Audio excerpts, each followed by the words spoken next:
I stand here as a proud Australian, grateful for the opportunities and privileges my family and I have been given in this wonderful country. I happily acknowledge the traditional owners of this country and extend my respect to the elders, past, present, and emerging.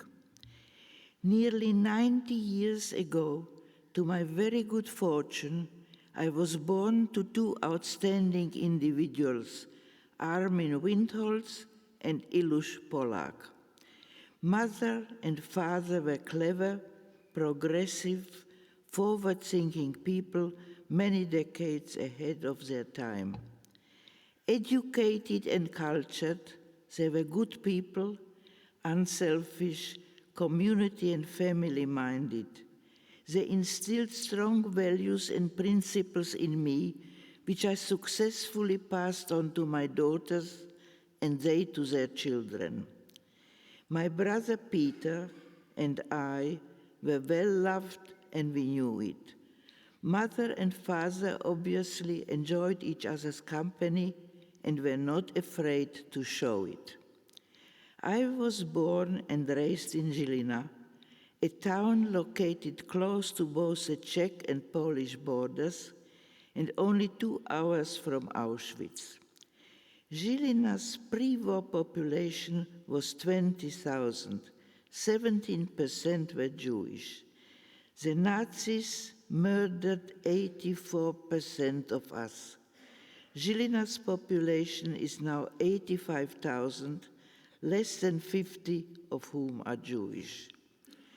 I was 6 years old when I started school at a Jewish primary school. I loved learning, I still do. Because the standard of my school was high, and because the German language was taught as an official subject, many non-Jewish children also attended my school. But being a Jewish school, we also learned to read Hebrew, and we received a solid grounding in Jewish scripture and history. As my primary school education came to an end, I had the option to attend one of Žilina's 4 secondary schools. One offered a generalist education, another specialized in business and secretarial skills, and the other 2, the girls' and boys' gymnasiums, catered for the more academic student. That was where I wanted to go.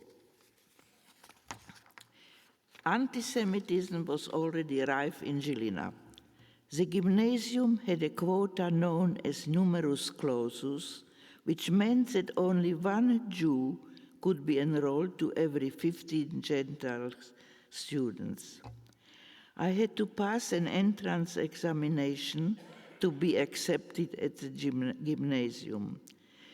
The competition was tough, with most of my peers also vying for the few Jewish spots on offer. My parents were extremely proud when I successfully attained a place. I was thrilled and eagerly anticipated the next stage of my education. I got my new school books, including a dictionary and an atlas, which I cherished. I carefully wrapped my books in blue paper to protect them, ensuring the creases were sharp and crisp. I was happy. Just as the new school year was about to start, the Slovak government, inspired by the Nuremberg laws, legislated a series of extremely stringent anti-Jewish laws. We Jews were now subject to a strict 6 o'clock curfew. We were forbidden entry to parks. We weren't allowed to attend sporting activities, movies, or theaters. We were prohibited from participating in our country's political, economic, or cultural life, and we had to wear a prominent yellow magenta wheat on our outer garment whenever we were in public. For me, as a child, The worst of all, the harsh restriction was the numerus clausus was changed to numerus nullus. Not only could I not attend the school to which I had so eagerly anticipated, but as a Jew, I was no longer allowed to receive an education past year 8. Žilina's Jewish community refused to accept that edict and deliberately kept students back in year 8, year after year, to repeat the year. Jewish academics volunteered to teach higher levels at our school. One even gave classes about atomic energy, a new emerging science. As a result of the anti-Jewish laws, Father's considerable inventory as civil engineer and builder was confiscated. However, because of his qualification and reputation, he was appointed as Žilina's city engineer despite him being Jewish.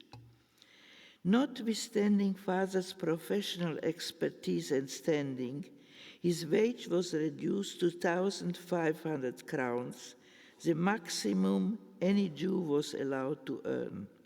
This barely covered the rent we were now required to pay for living in our own home. Armed with a foreknowledge of what was happening in Germany, Father had constructed a secret cupboard, a cupboard within a cupboard, when he built our house several years earlier. The secret cupboard successfully hid and protected our extended family's Judaica, jewelry, and other precious items, despite our home having been used by the Germans as headquarters and then by the Russians as a brothel. The transport from Žilina to Auschwitz started on 25th March 1942. Žilina, the largest of Slovakia's 5 deportation camps, was the last stop en route to Auschwitz. Father, extremely distressed what was happening at the camp, the condition of which were appalling, decided to make the suffering of our fellow Jews just a little easier. He bribed the Red Cross official for the armbands. Having exchanged the yellow stars for Red Cross armbands, Father and his friends entered the camp, removed corpses, offered fresh water to those awaiting the final leg of the journey, and emptied the toilet buckets on the cattle trucks. The site of Žilina's transit camp is now home to Žilina's Holocaust Memorial, aptly named Road of No Return. A few weeks after the Žilina transports began, our doorbell awoke us. Father's eldest sister stood on our doorstep with her husband and children. She had to come say goodbye. They had been rounded up and were on the way to the transports. An hour later, the same thing happened, and another sister and her family were saying goodbye to us. This happened over and over and over again that night, and it was only that night when I first saw Father cry. My loving, good father sobbed uncontrollably, unable to do anything to stop the terrible tragedy that was unfolding. The next morning, 17 of 40 chairs in my classroom were empty. The Nazis murdered at least 38 of my family, 38 people I knew, loved, and still remember. As a direct result of headlines, the Grenzbote, the German newspaper, wrote, "How is it possible that in 1943 the Jew Windholz is still Žilina's chief city engineer? Father, Peter, and I were arrested. I was 13 years old.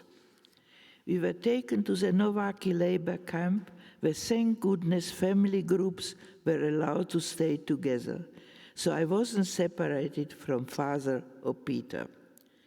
Mother wasn't arrested, as she was in hospital at the time, still very weak from her surgery and subsequent complications. Mother desperately searched for ways to have us released. An unexpected opportunity arose when a newspaper article reported that President Tiso, the president of the Slovak Republic, was looking for a civil engineer to supervise his new building project. Mother successfully arranged for him to be informed that Father would be perfect for the job. And so, while still officially a camp inmate, Father was seconded as Tiso project manager. Peter and I were released and allowed to return home. Father was able to come home every Shabbat. The partisans' actions against the German forces became increasingly more frequent, and the official repercussion became increasingly devastating. And so the next phase of our Shoah experience started. We went into hiding. Unknown to Peter and me, one of Father's non-Jewish colleagues, her engineer David, had previously offered to hide us should the need arise. At dusk, we walked separately so as not to appear to a family group. We were each allowed one small satchel with our basic essential. We each wore 3 sets of clothing. What did I, a 13-year-old girl, consider to be my essentials? Photos, school reports, and clean underwear. The Davids had a secret wine cellar concealed behind a sliding door, hidden behind a bookcase. The cellar, like all cellars, was underground, and a skylight made of thick glass bricks formed part of the footpath. On our 3rd day at the Davids, the Gestapo arrived. We could see their boots through the glass tiles at footpath level. We could hear what was being said. Unsuccessful in discovering us, they pushed the David's maid against the wall, put a gun to her stomach, and yelled they knew there were Jews in the house. The maid, who had no reason to be loyal to us, chose to protect her employers. Only one penalty would have been applied had she revealed the truth: death for us and death for the Davids. The Nazis didn't shoot the maid, but promised to return the next day with sniffer dogs.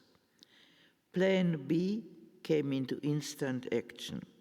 Separately, again, and under the cover of night, again, Mother, Father, Peter, and I made our way to the home of another non-Jew by the name of Paul Strba. Unlike the David family, the Strbas were poor, working-class folk who lived in a small cottage on the outskirts of Žilina. A self-educated man, Paul Strba was a laborer and a communist.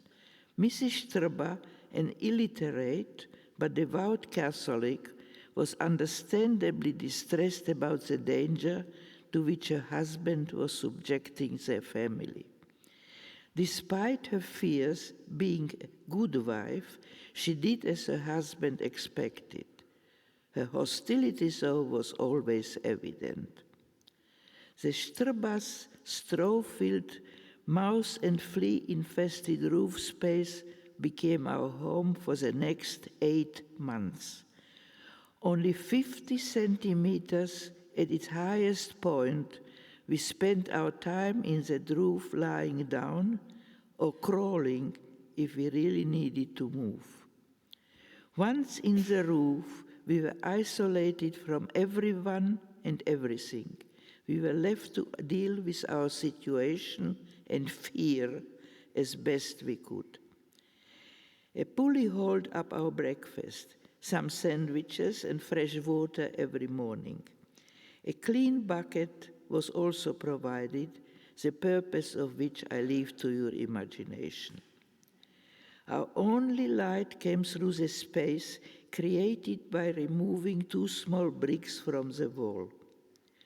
Paul Strba and his sons cleared the roof of snow each day, so our breaths so very close to the roof would melt it and give us away. I was paid a wage for each hour I kept my little brother quietly occupied. Had mother and father paid me what they owed me, I would be now a wealthy woman. A man of faith, father became more religious and put our life in God's hands. Mother, on the other hand, was more practical and proactive, convinced that it was up to us to survive.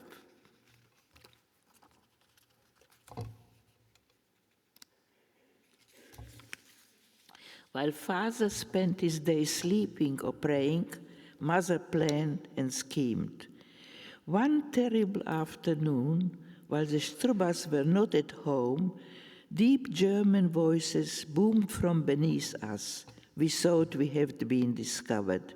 We couldn't move, not even a bit, lest we give ourselves away. Thank goodness none of us coughed or sneezed. The Germans remained oblivious to our presence, barely a meter above their heads. Apparently, they had not come to find and apprehend us, but to inform the Strubas that their property was to be confiscated. There were many, many occasions when we thought the end had come. Another instance that remains in the forefront of my mind was when we walked to the timber roof, only inches from our faces sagging under a person's weight. We thought again that we had been discovered. We were so scared that we could hardly breathe. The next morning we learned that the footsteps had not belonged to the Gestapo, but to a burglar who had been running from roof to roof. When I think of the 8 months we spent in the Strba's roof, I don't just think of constant and debilitating fear we experienced, but also of miracles that occurred. The fact that we survived at all was a miracle. The fact that we survived without becoming permanent emotional cripples is another miracle. That there were many other miracles too. I don't underestimate the magnitude of the miracle that people like Davids and Strubas took us in despite the risk to their own families. Another miracle is how Mother didn't set us all alight with her smoking. Heavily addicted to cigarettes until her death, Mother smoked using straw in place of tobacco.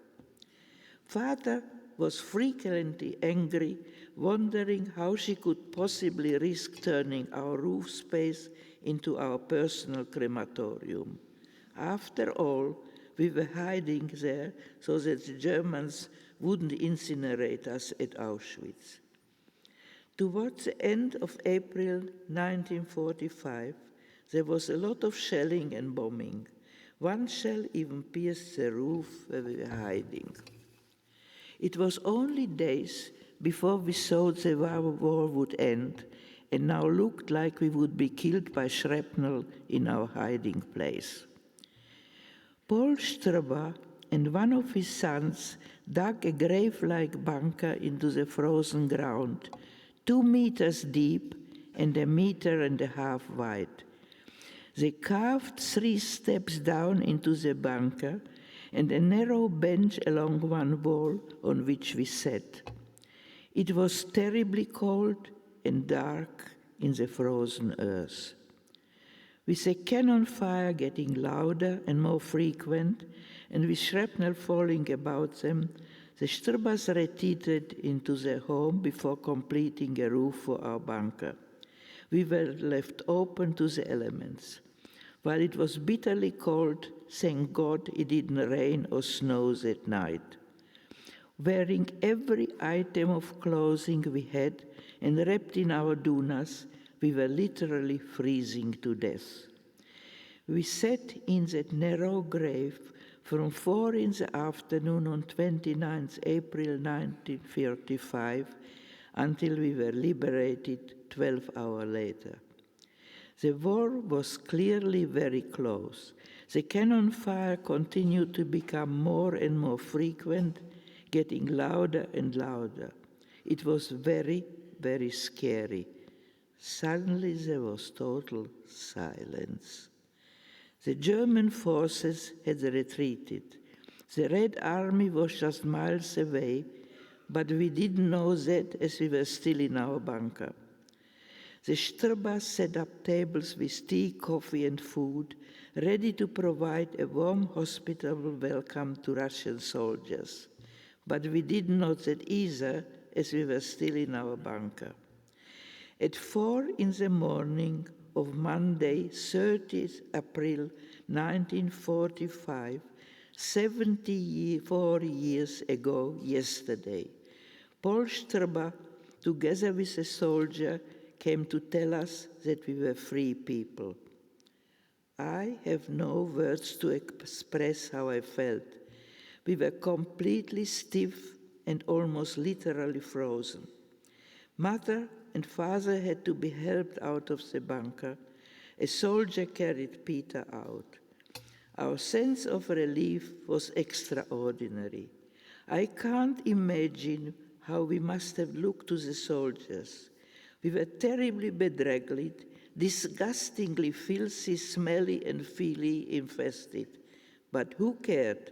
At that moment, we certainly didn't. The war was over. We were alive. We were free. Hitler didn't want me or any Jew to survive. But not only did I survive, I strove to strive, and strive I did. I built a new life first in Slovakia, then in Israel, and now here in Australia. I am proudly Australian. I am proudly Jewish. To hatred and bigotry anywhere and everywhere, I say, we must each stand up to it whenever and wherever we see it. At nearly 90, I lead a happy and active life. I am interested in my family, my friends, and in world events. I am incredibly proud of my daughters, their achievements, and their families. My body may be slowing down, but my brain has not yet atrophied. I still have fire in my belly. As my daughter said, up yours, Mr. Hitler. Am Yisrael Chai. Thank you.